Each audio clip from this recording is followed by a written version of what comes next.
بسم الله الحمد لله والصلاة والسلام على رسول الله وعلى آله وصحبه ومن والاه وبعد. So we continue with our study in this blessed book, this noble book, Kitaab At-Tawheed by Shaykh Al-Islam Muhammad ibn Abdul Wahaab رحمه. We are reading from and benefiting from the explanation of a Shaykh, the Allama Al Ubaid ibn AbdiLlah Al Jabirī, حفظه الله ورعاه. In the last lesson, we discussed the wasiyah, what was referred to by Ibn Mas'ud as the wasiyah of the Prophet ﷺ, in those verses that came in Surah Al-An'am and other than them. In the sitting, we pick up from the hadith of Mu'adh ibn Jabal. And inshallah ta'ala, we're only going to take a portion of the explanation because the Shaykh brings several fawaid. We'll take a portion of those fawaid inshallah ta'ala, and then we'll conclude the chapter in the next sitting. So this hadith comes عن معاذ بن جبل رضي الله تعالى عنه قال كنت رديف النبي صلى الله عليه وسلم على حمار. He said that I was riding on the back of a donkey along with the Prophet sallallahu alaihi wasallam. قال لي, so he said to me, يا معاذ أتدري ما حق الله على العباد وما حق العباد على الله. He said, Mu'adh, do you know what the right of Allah is upon His servants and what the right of the servant is upon Allah? Qultu Allahu wa Rasuluhu a'lam. I said, Allah and His Messenger know best. قال حق الله على العباد أن يعبدوه ولا يشركوا به شيئا. He said, the right of Allah upon His ibad is that they worship Him and that they don't associate anything as a partner with Him. وحق العباد على الله ألا يعذبوا من لا يشرك به شيئا. He says, and the right of the service upon Allah is that Allah Ta'ala will not punish the one who does not associate anything as a partner with Him. قلت يا رسول الله أفلا أبشر الناس. I said, O Messenger of Allah, shall I not go and inform the people, give them glad tidings of this? قال لا تبشر. He said, do not give them this glad tidings. فيتكلوا. Thus they may end up solely relying upon that. أخرجاه في الصحيحين. This hadith is reported by the two Imams in the two Sahih al-Bukhari and Muslim. As Shaykh Ubaid mentions regarding this tremendous narration, Hadith Mu'adh نلحظ فيه أن رسول الله صلى الله عليه وسلم بدأه بسورة السؤال. Within this hadith, the hadith of Mu'adh, we find that he initiated the speech to Mu'adh in the form of a question. He presented this concept and this knowledge in the form of a question by saying, Ya Mu'adh, O Mu'adh, do you know what the right of Allah is upon His servant? وفي بعض طرق الحديث أنه قال له. In some of the other narrations of the hadith, it is mentioned that he said to Mu'adh, Ya Mu'adh ibn Jabal. He said, O Mu'adh ibn Jabal. And Mu'adh said, Labbaika Rasulullah wa sa'adayk. I'm here at your service, O Messenger of Allah, prepared to serve you, pleasantly, or being pleased with that. ثم سار ساعة. And then they continued traveling for a while. And then he turned around, or he said to him again, Ya Mu'adh, O Mu'adh, and I said, Labbaika Rasulullah wa sa'adayk. He repeated, I'm here at your service, O Messenger of Allah, being pleased to serve you. And then he continued traveling for a time. And then he said, O Mu'adh. And Mu'adh said again, Labbaika ya Rasulullah wa sa'adayk. I'm here at your service, O Messenger of Allah, happy to serve you. And then he said after the third time, Hal tadri ma haqq Allah على عباده. Now, so we see a very beautiful mannerism and style as it relates to teaching, as the Shaykh is going to point out. He says, فلا بد من بيان أمور عدة تجلي معنا هذا الخبر المتفق عليه عن النبي صلى الله عليه وسلم. He says, so it is a must that we clarify a number of affairs that will make clear the meaning of this report, this narration that has been agreed upon by the two Imams from the Prophet alayhi as-salatu wasalam. Firstly, قوله التدري. He said to him, do you know? هذا من باب إلقاء أو طرح المسألة على السامع في صيغة السؤال. This is what we were alluding to. The first is that the Prophet alayhi as-salatu wasalam, he said to Mu'ad, do you know? Do you know? He says this is from the perspective of ilqa, yani you present the issue, whatever the mas'ala is that you intend to impart upon the listener or upon the student or upon your child when you're teaching your child and the likes of this. You present the issue in the form of a question. You present it in the form of a question. And this brings about benefit. You find that many of our ulama, they follow this prophetic sunnah of the Messenger of Allah alayhi wasallam in their books. Al-Hafiz al-Hakimi, and he has in A'lam al-Sunnah al-Manshura, his book known as the Signposts of the Propagated Sunnah, and about 200 questions and answers on Aqidah, Manhaj, and like this, following this prophetic methodology of teaching by way of questions and answers. This comes from the Messenger of Allah alayhi wasallam. He would present questions to his companions because the question it incites within the listener the desire for the answer. It may be something which the questioner wasn't even thinking about, but you present this aspect of knowledge in the form of a question. Do you know what such and such is? What is the answer to this? And it starts the brain moving. It starts the brain moving, thinking about something which they perhaps previously were not thinking about and considering something from the beneficial affairs of knowledge. And then the one who asks the question gives the answer. Then he gives the answer. This is from the excellent style of teaching that our ulama likewise employ. He said that وذلك أنه إذا طرحت المسألة أو القضية بصورة سؤال تشوق السامع إلى الجواب من المتحدث إليه. This is because if the mas'ala, if the issue is presented in the form of a question, then the listener would desire the jawab. He's going to crave and he begin to want and desire the answer from the one that is speaking to him. So for those who are in charge of teaching the youth or teaching their children, teaching their spouse or their family or other than them from the students of knowledge, let them employ this beneficial usloob, this beneficial style and method of teaching that comes from the sunnah of our beloved Prophet alayhi wasallam. Teaching by way of questions and answers. Now, he said, هذا له نظائر كثيرة في سنة رسول الله صلى الله عليه وسلم. This has many other, there are many other instances of this within the sunnah of our beloved Prophet عليه الصلاة والسلام. منها ما جاء في الصحيحين عن زيد بن خالد الجهني.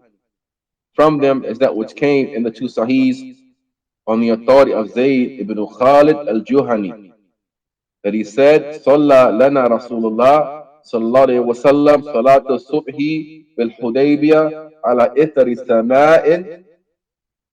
He said that the Messenger of Allah صلى الله عليه وسلم prayed the morning prayer along with us at Hudaybiyah after it had just rained. After it had just rained. كانت من الليل. It rained at night. فلما انصرف أقبل على النبي أو أقبل على الناس. He says, so once he concluded his prayer, once he ended and stopped his prayer, he turned around and faced the people. فقال, he said, هل تدرون ماذا قال ربكم? He said to them, do you know what your Lord has said? Obviously, he's not asking them so that he can acquire some knowledge from them. Rather, he's presenting this question to them, knowing full well that they don't know the answer. He is the medium between the people and their Lord. He is the Messenger of Allah, alayhi salatu wasalam, the one who receives the divine revelation and conveys it to the people. So he asked them, do you know what your Lord has said? Do you know what your Lord has said? Why? To incite within them the desire to know what their Lord has said. And so they said, Allahu wa Rasuluhu a'lam. Allah and His Messenger know best. Al-Hadith. This is something which is going to come later inside of Kitaab At-Tawheed, so we'll save the end of the Hadith until we get to its point, inshallah ta'ala, in the chapters dealing with attributing natural occurrences within the universe to other than Allah Ta'ala. From them, there is the affair of rain.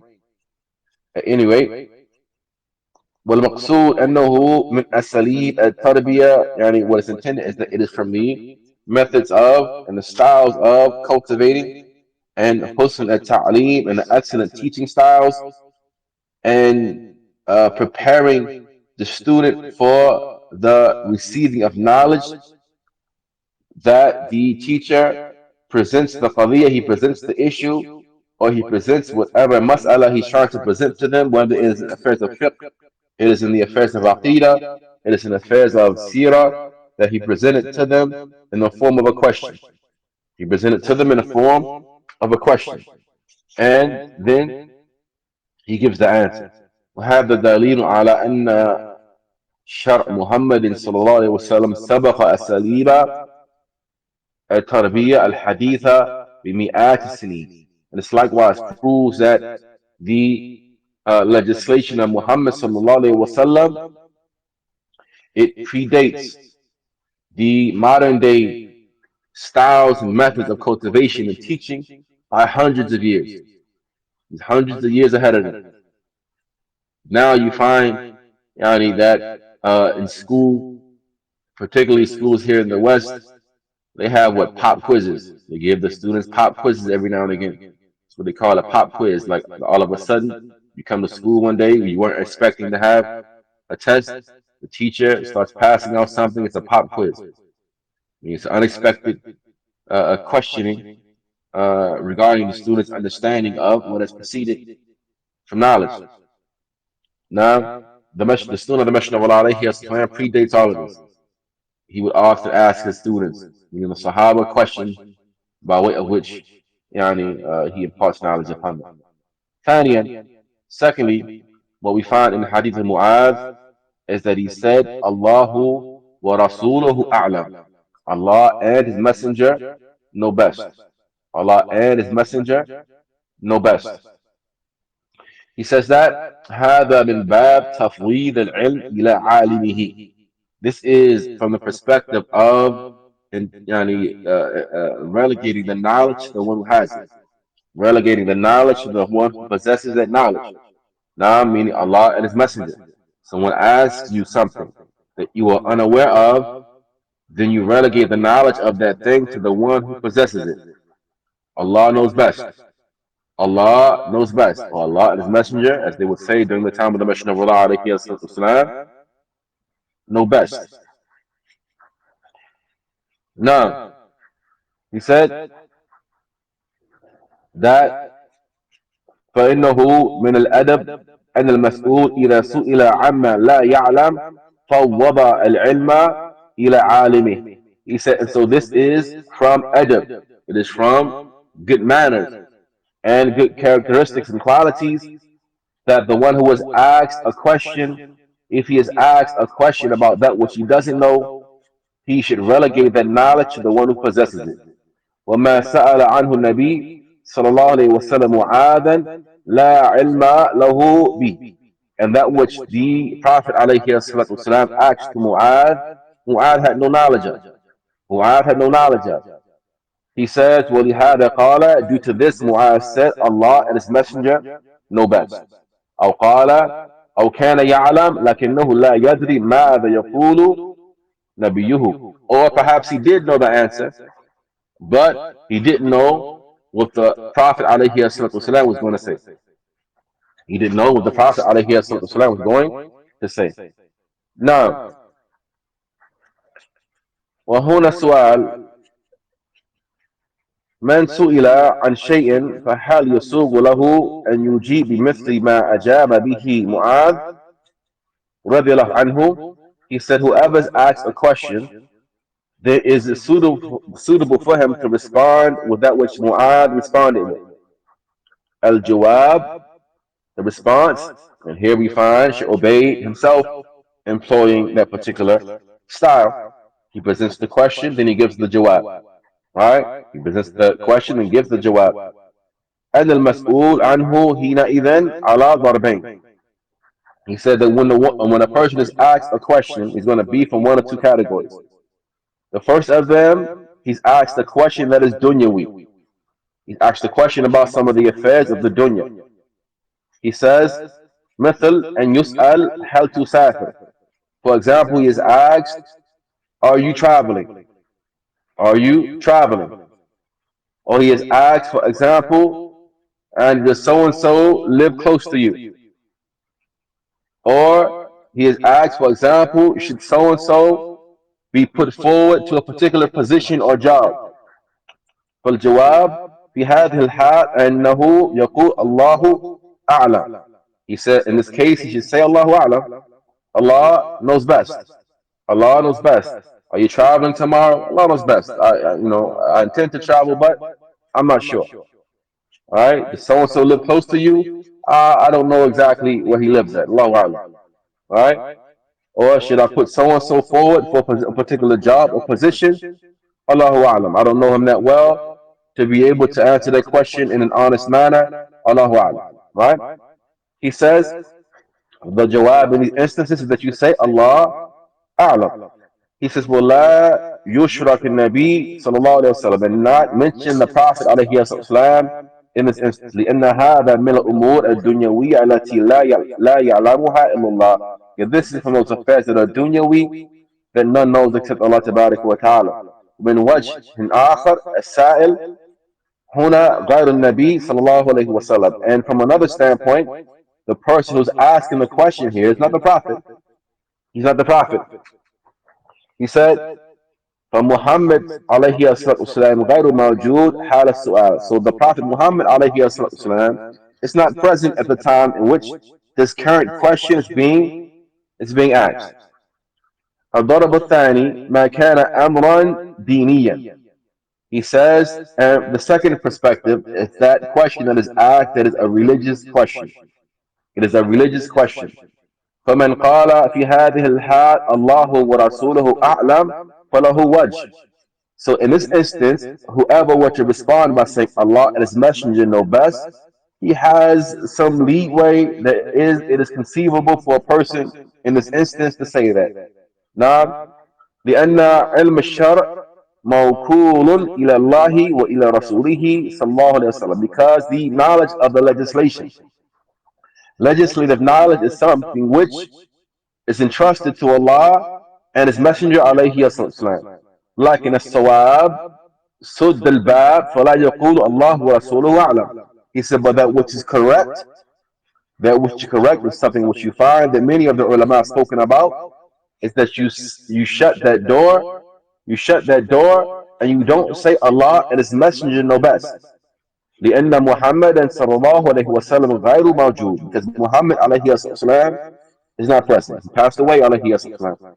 He passed away. And so what the ulama they mentioned is that during the lifetime of the Messenger of Allah عليه السلام, then it is conceivable and permissible to say Allahu wa Rasuluhu a'lam. Allah and His Messenger know best. But after his death عليه السلام, when you are asked something that you don't know, then the response is Allah knows best. The response is Allah a'lam. Now, he says because the Messenger عليه السلام is not present. وَالْوَحْيُ قَدْ انْقَطَعَ, and the revelation has ceased. The revelation has ceased. فَيَقُولُ اللَّهُ أَعْلَمُ, someone says Allah knows best. هذا ما تحصل عندي في هذه المسألة والله أعلم. This Shaykh Ubaid says is that which I am aware of regarding this issue, and Allah knows best. The third affair that we get from this hadith, نلحظ أن النبي صلى الله عليه وسلم أخبر صاحبه معاذا بحقين, is that the Prophet عليه الصلاة والسلام informed his companion Mu'adh with these two rights. He informed him of these two rights and what these two rights are. And so he says the first of them is the right of Allah wa ta'ala. The second of them being the right of the slaves of Allah wa ta'ala. When shi'ta faqul, and if you wish you can say أحدهما حق على الله والآخر حق على العباد, is that the first of them or one of them is a right that is due upon Allah. And when we say upon Allah Ta'ala, as Shaykh Rabi mentioned, that it is something which Allah Ta'ala has taken upon himself. Because no one can make anything binding upon Allah Ta'ala. No one can make anything binding upon Allah Azza wa Jalla. So Allah Ta'ala has made it incumbent upon himself to give something to his servant to worship him alone and don't associate anything as a partner with him. And that is salvation from his punishment. Now, and the second, حَقٌ عَلَى الْعِبَادِ, is a right that is incumbent upon the servant, a right that Allah has made binding upon them. They worship him alone, not associating anything as a partner with him. وَالسُّؤَالُ هُنَا مَا الْفَرْقُ بَيْنَ الْحَقَّيْنِ. The question here, and inshallah ta'ala we will conclude with this point, is what is the difference between these two rights? What is the difference between these two rights?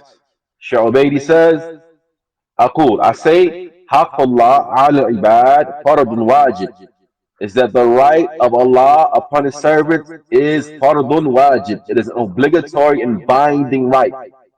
It is an obligatory and binding right upon the servants of Allah wa ta'ala. وهو في هذا الحديث فرض عين على كل مسلم ومسلمة.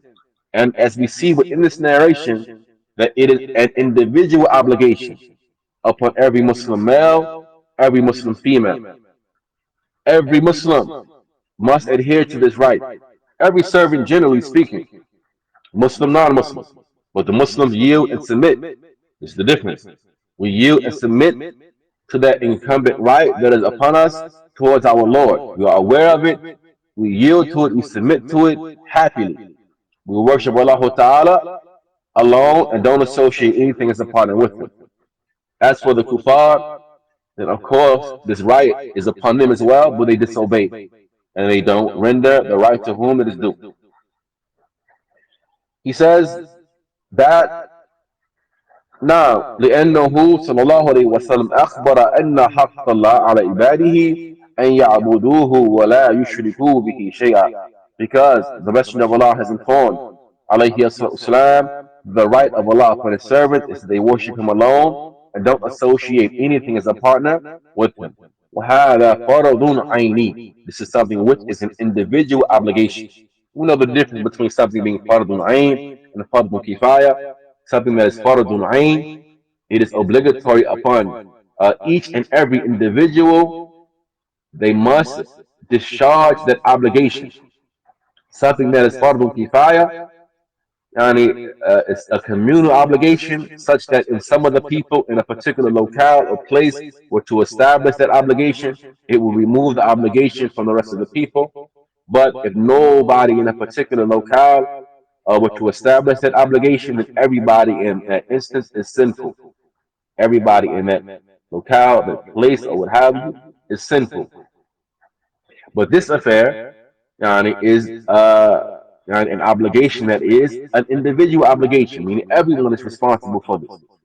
Male, female, young, old, Muslim, non-Muslim, human, jinn, we are all responsible for this obligation, that is worshiping Allah Ta'ala alone and not associating anything as a partner with him. Now, وواجب على الأعلان, it is an obligation upon every individual. أما حق العباد, as for the right of the servants. Now we're still clarifying for you the difference between these two rights. As for the rights of the ibad على Allah, هو حق تفضل وإحسان منه. It is a right by way of tafaddul, by way of Allah Ta'ala conferring His grace and His bounty upon them and being kind to them. Something that He has taken upon Himself. Not that they made it obligatory upon Him. Rather, He has taken it upon Himself subhanahu wa ta'ala.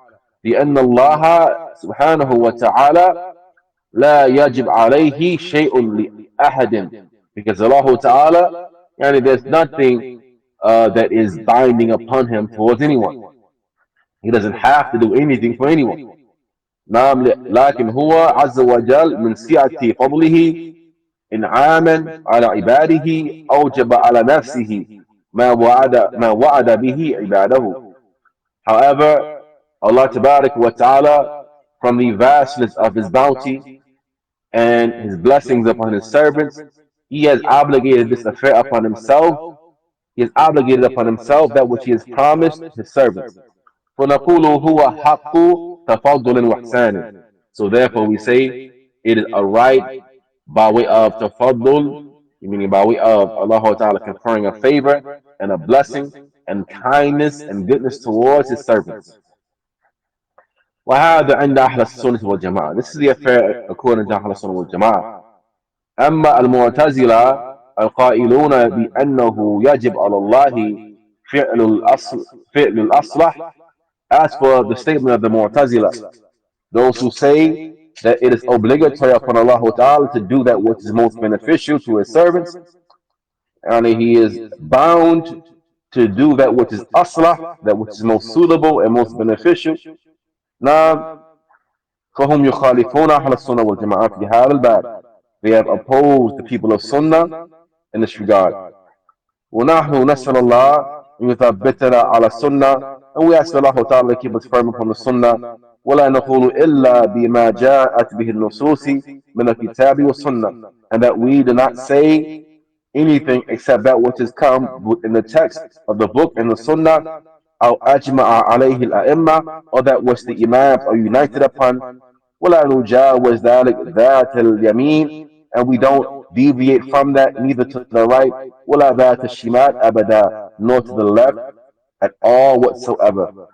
We'll stop here inshallah ta'ala and pick up at this very same point in the next sitting.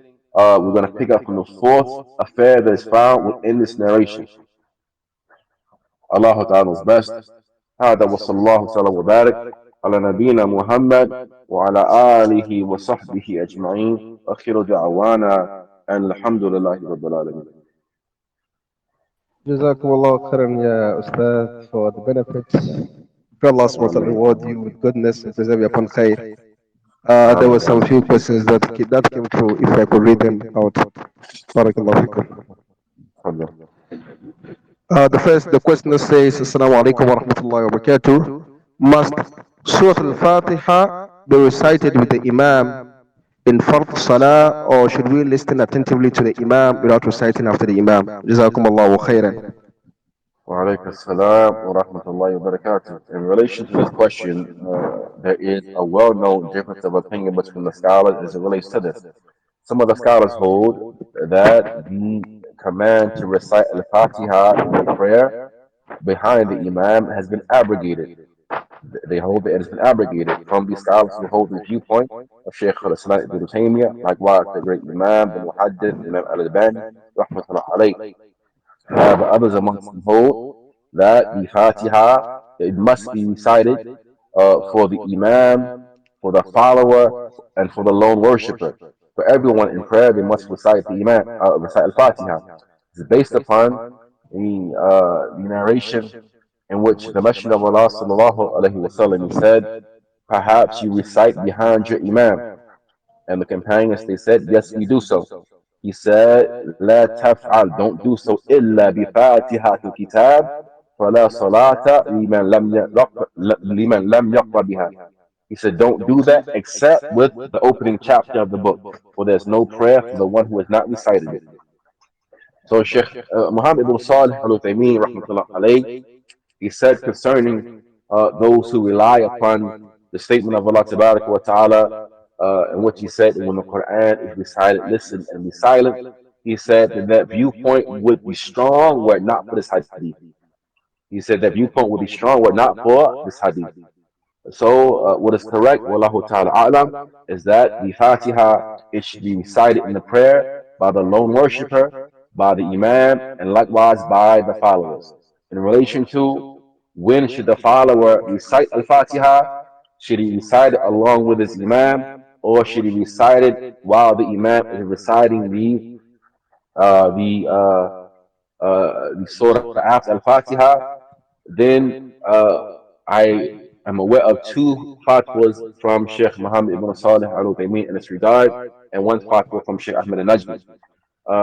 Sheikh Uthaymeen, in one fatwa, uh, which can be found in Fatawa Arkan al Islam, he mentions that he is to recite along with the Imam. He is to recite the Fatiha along with the Imam.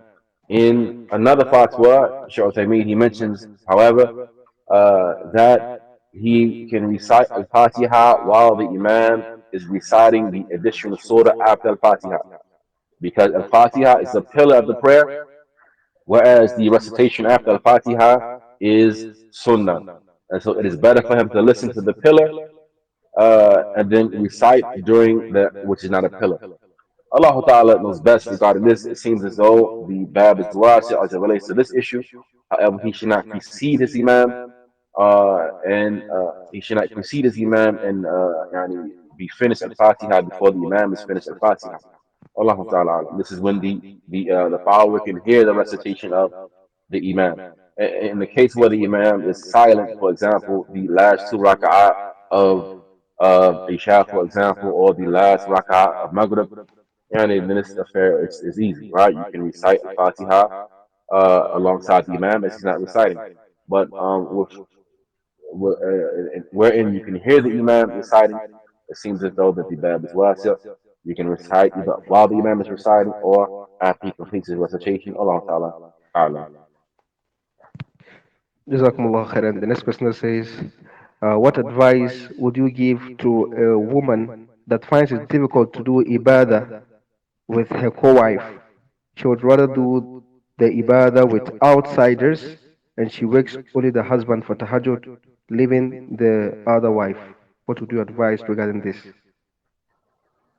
Um, so with regards to this, then this is from that natural jealousy that a woman has inside of her heart for her husband or over her husband in relation to his other wife. However, the sister has to bear in mind the statement of the Messenger of Allah sallallahu alaihi wasallam, "Huffat al-jannah bil makarih." The paradise is surrounded by those things that are disliked by us, our souls, things that are difficult for us to do. And so, while it may be easy for you to just let this anger and this jealousy fester inside of your heart to the point that it begins to affect your worship of your Lord, Tabaraka wa Ta'ala, then this may be easy for you to do, but know that the hellfire is surrounded by those easy things, whereas the paradise is surrounded by those things that may be difficult upon us. So, whereas yani, you may find it difficult, you should break through that difficulty. Break through that difficulty as seeking the good pleasure of your Lord Tabaraka wa Ta'ala. Because as long as this woman, your co-wife, is a Muslimah, then we know that her end result is paradise. Her end result, she dies upon her Islam, is the paradise of Allah Tabaraka wa Ta'ala. Are you going to take this enmity with you and this jealousy with you into the hereafter? Then I hope not. So we advise our sisters to strive to shed that for the sake of Allah Tabaraka wa Ta'ala and get rid of that to the best of her ability, or at least conceal it to some extent. And she should do that which is difficult for her to do, uh, and seeking the good pleasure of Allah Tabaraka wa Ta'ala and seeking paradise, because paradise is surrounded by those things that are difficult. This is the advice that we can give regarding that issue. Allah Ta'ala knows best. Jazakumullah khairan. The next question says, there is hardly there is a high possibility of finding Salafi masajid in my vicinity. I do regularly go to the Hizbis or the Tabligis masajid to pray. And this makes me feel like I'm part of the organization or part of their movement because going regularly to the masjid, it develops attachment to the people and their ways. If I also rarely go to these masajid, then I feel like I'm becoming lax and careless and negligent to observe congregational prayer. Also, if I pray at home, often I lose concentration and zeal for prayer and often have to perform through the sahwi. I'm confused about this. What advice do you give in this regard? Barakallahu fikum. Hopefully come back. So we advise with that which our ulama advises with the likes of Shaykh Rabi. And we know Shaykh Rabi is as he has been referred to by Imam Al-Albani rahmatullah as the flag bearer, the standard bearer of Jarh wa Ta'dil in this time. We know that if there's anyone who is a thorn in the throat of Ahlul Bidah, it is Shaykh Rabi. حفظه الله ورعاه. May Allah Ta'ala preserve him. Shaykh Rabi, he mentions concerning prayer in the masajid of the people of innovation that it is permissible for us to make salat in their masajid as long as their innovation is not those bid'ah that are mukaffira. They are of the level of kufr, such as the ma'abad, I'm not going to call it a masjid, for example, of the Rafidah, the place of worship of the Rafida or the extreme Sufis, or those who their innovation and their deviation is of the level of disbelief. It is a masjid in your locale. You go to the masjid, you pray and you leave. You go to the masjid, fulfill your obligation to your Lord, you pray and you leave. This is because the salah is from the right of Allah Ta'ala. And it is the most noble of bodily actions that we can do. And it has its etiquettes. And from its etiquettes is that it is incumbent upon the men, it is incumbent upon the man to pray in the houses of Allah Ta'ala. That doesn't mean because you go and you pray at a masjid that is close to you, that you are a part of an organization. Rather, you pray and you leave. This is the advice that we give as it relates to this, inshallah ta'ala, that you pray as long as they are not upon kufr. If they are upon kufr, like you find with the Rafidah, the extreme Sufis and other than them, it is better for you to pray in your home than to pray in a masjid or pray behind their imam. But if it is some common as among Ahlul Bidah, then you go, you pray, and you depart, inshallah. Allah bless. Jazakumullah khair. The next question says, is it permissible for a female to wear trousers? Barakallahu fikum. Our scholars have differed regarding this issue as well. Some of them they hold the viewpoint that unrestrictedly the female cannot wear trousers. Some of them say, however, though, if the trousers are trousers that are specifically made for women, they're in a woman's style. They don't resemble the trousers of a man at all, and she wears them under her abaya. Then there's no harm in her wearing these under her abaya, and Allah Ta'ala knows best. Jazakumullah khair. The next question says, interest, that is usury, has been explicitly prohibited by Allah subhanahu wa ta'ala in Surah Al-Baqarah. Is there any circumstance due to necessity one can take an interest-based loan? Is this permissible? Barakallahu fikum. Allahu Alam. I don't know. The next question says, what is the ruling on giving graduation gifts? As it relates to giving gifts, for a person who may have graduated, and this is not something which is considered to be reprehensible in any way. It's not something which is considered to be a mahdur, something that we should be wary of. It's from the sort of the dunya affairs that you give a person a gift upon their graduation, or you give them a housewarming gift upon them moving into a new home, and the likes of this. There's no harm in any of these things based upon what our scholars have mentioned to us. Allah's blessing. Jazakumullah khair. The next question says, is it haram for a non-believer to touch my hair, as in wash it or plait it? There's some details to this, and I assume that the question is a woman, right? And this is why she's asking. There's some details to this. If the non-Muslim who is going to touch your hair or do your hair or wash your hair and the likes of this, is someone who is considered generally to have some level of morals and manners. And when you uncover your hair in front of them, there's no fear of someone who should not see your hair seeing your hair. Then there's no harm in that. And what I mean by when I say someone who's considered to be, uh, as far as you know, someone who is trustworthy to some extent amongst them, and they understand that no one can see, no non-mahram men can see your hair and the likes of that. Amongst the kuffar, you have a strong push from this LGBT alphabet movement, right? And you have some of them that may be hairdressers and the likes of this.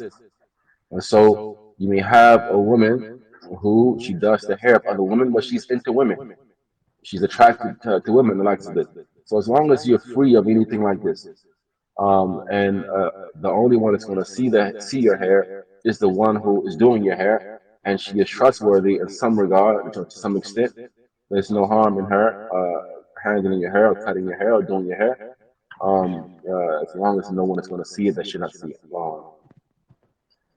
Jazakumullah khair. The next question says, can I spend from Allah for money which was given to me as a gift? Um, if there's some details to this affair as well. Shaykh Ubaid as a fatwa in this regard. I'm going to try to refer back to that fatwa, and I'll send it, inshallah ta'ala, later. Inshallah, barakallahu fikum. The next question says, is it compulsory upon the male folks to observe Salah in congregation? What if they are tired from work or the masjid is far? What is the ruling in this case? Can you repeat the question? Is it compulsory upon the male to observe Salat in congregation? What if they are tired from work or the masjid is afar? What is the ruling regarding this case? No. It is incumbent upon the male to attend the salah in congregation. The legislation does not change based upon the individual who asked the question. If something prevents you from performing the prayer in congregation and you have a legislative excuse, then okay, you are ma'dur, you're excused in this instance.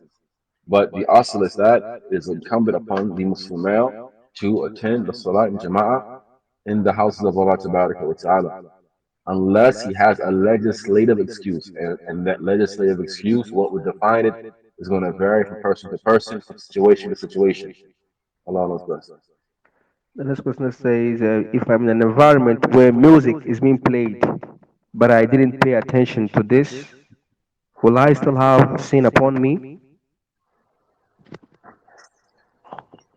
If you're in an environment where music is being played, but you're not listening to it and you don't have anything to do with the music, meaning you didn't put yourself voluntarily, because you'll find oftentimes that many times, specifically here in the West, you may go into the store and the store owner's playing music, or you may be standing at a bus stop or something like that, and somebody drives by playing music. If it's something like this, then you're not held accountable for anything like that. If you go to where music is being played intentionally for the sake of that music or for the sake of being in an environment, then and you stay longer than what is necessary for you to be in a situation, then you will be blameworthy at that point. So, for example, you go where some of your relatives are. You know that they're playing music, right? You know that they're playing music and they're dancing and they're mixing and the likes of this. You go, perhaps you want to go and hang out with your brother, and your brother is at this particular gathering or situation. Then yes, you're blameworthy, for staying in a situation. Now, you go, if it's something like you go to the store, they're playing music in the store, then you go, you handle your business, and you get out of the store. All right, you go, you're standing on a bus stop, a car drives by, playing music or whatever the case may be, or it pulls up, and he's playing music and he's talking to somebody who's at the bus stop with you. And when the bus comes, you get on the bus and you leave. But if you intentionally put yourself in that situation and you're staying longer than what is necessary in that situation, you will become blameworthy at that point. Allah Akbar. Jazakumullah khair. The next question says, is it permissible for a female to remove her jilbab in front of her ankles as long as she wears decent clothes? As far as the what the maharam and what when we have to qualify what we intend by decent clothing. But as far as the maharam and her what her mahram family members can see of her body, then they can see her face, they can see her hand, they can see her face, her hands, her feet. As it relates to the contours and shape of her body, her wearing the likes of the pants and trousers that were mentioned in the previous question, in front of her ankles, or parts of her neck being revealed, her upper arms being revealed, and the likes of this around her ankles, this is something which she should stay away from. Her uncles should not be able to see these things, and she should be mindful because her uncles, Sheikh Hassan, he mentioned Sheikh Hassan bin Wahab al-Banna, rahmatullah alayh, he mentioned on one occasion, even the uncles, she should be careful at how she dresses in front of her uncles. Why? Because her uncle is her mahram, but her cousins, her uncle's sons, are not. And perhaps the uncle, he can describe her to his sons. Right? And so she should be careful even in what she wears in front of her uncles. So while her uncle is mahram for her and he can't see her uncovered, she should still be very mindful of what she wears in front of him and how she dresses in front of him. What she can reveal from her body in front of her uncle is her face, her hair, her hands, her feet. Her uncle can see that. He should not see her body. He should not be able to see her chest and the shape of her chest and her thighs and like this. Allahu Akbar. Jazakumullah khair. The next question says, is it permissible to travel around the world with the intention of seeing the creations of Allah subhanahu wa ta'ala and as a way of strengthening one's iman? Barakallahu fikum. I'm not sure I can quite answer this question. It seems is a big question, some details to it. So, say Now, Allah, inshallah, we'll take the last question, inshallah, Ustad. The questioner inshallah. says, how do we call the general Muslim to the Sunnah? And what are the things we must call them to? Barakallahu fikum. I recall on one occasion, um, one of our mashaykh, he said a statement that resonated with me some years ago when I asked about calling our family members, or calling our family members who may either be non-Muslim or they're Muslims, but they have departed from the Sunnah in some regard. He said that I don't know of anything more effective in da'wah than good manners. I don't know of anything that's more effective in da'wah than good manners. So first and foremost, you utilize a good style, good manners in calling the people, good speech and the likes of this. You speak to the people who you like in a manner in which you like to be spoken to, and you're calling the people to whatever you're calling them to. Good manners, it goes a long way in helping your da'wah to be accepted. Now, in calling these Muslims to the Sunnah of our beloved Prophet, alayhi salam, then the term Sunnah, as you know and you're aware, it has various meanings based upon the context in which it's being used. Sometimes the Sunnah can mean yani, that which is not obligatory, such as the Sunnah prayers. Sometimes the term Sunnah can mean the Aqidah. This is why some of the scholars of Islam they refer to their books of Aqidah as Sunnah, Sharh Sunnah, Usul Sunnah, Sunnah by Lalikai, and other than that, Sunnah by Khalal, and so on and so forth. So Sunnah can mean Aqidah. Sunnah can likewise mean the history and way of our beloved Prophet alayhi salatu wasalam. That which the scholars have mentioned as a general definition of Sunnah that is inclusive of all of that is the Prophet's statement, action, and silent approvals. That which he said, that which he did, that which he approved of from beliefs, from manners, from ibadah, from mu'amalat, in all of these affairs, this is Sunnah. Now, you want to call the common Muslim to that. Perhaps he has departed from that in terms of ibadah. He's not from the Sunnah in the way that he worships. He's not upon the sunnah in the way that he believes. He's not upon the sunnah in the way that he deals with his family. So you want to call the person with that which the majal calls for, that which that particular situation calls for. So if you see that he is departed from the sunnah in his belief system, then you call him to the sunnah in terms of creed, and you can perhaps give the person some basic books to read. Perhaps you can give the person some general lectures to listen to from our scholars or the students of knowledge, in terms of creed and so on and so forth until his creed and his belief system is rectified. And it's important that, as our scholars have mentioned as well, before we go on, that it is none other than in the masajid of Ahl Sunnah that if a person has mistakes in his belief system, in his worship, in his manhaj, it's none other than with the Salafis they can have these mistakes corrected.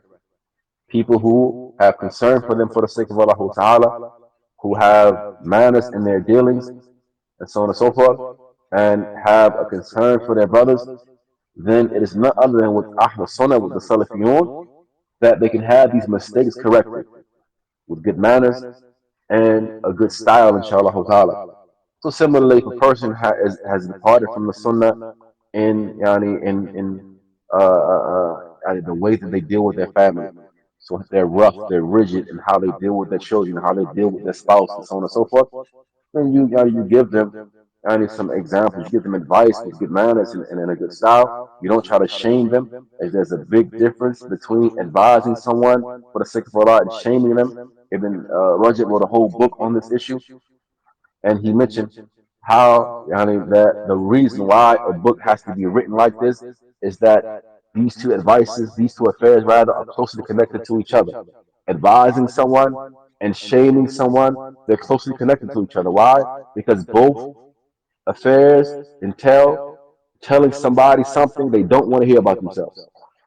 So either you're shaming them when you do so, putting them down, or you're advising them. The difference is the intent of the one who is speaking. Does he intend to shame you and put you down, or does he intend to advise you for the sake of Allah Ta'ala, because ad-deen and nasiha, right? So you advise the person with that which she may or that which she may not want to hear about themselves as it relates to her family or his family. Perhaps she's being disobedient to her husband. Perhaps they are not upon what is correct in how they deal with their children. So you advise them for the sake of Allah Ta'ala, and it's just as you want someone to advise you with good speech and a good style, inshallah ta'ala. And first and foremost, over and above all of that, a person must be sincere in their advising someone and calling to the sunnah. This is from the first characteristics of the caller, that he is sincere for the sake of Allah Ta'ala. He's not calling to himself. He's not advising just so he can say that he advised, or called somebody to whatever he called them to. Now, he's sincere in what he's doing or what she's doing. Likewise, they have knowledge. They have knowledge of what they're calling to. They have knowledge of what they're calling to. What the scholars have mentioned. Sure, what they mean, he says how, even in the affairs of enjoining the good and prohibiting the evil. Now, a person has to know the one who enjoins the good. He has to be alimun. He has to know, have knowledge that what he is calling to is actually ma'ruf. If he doesn't know if it's ma'ruf or not, then he should not call to it. Unless he knows beyond a shadow of a doubt that what he's calling to is ma'ruf.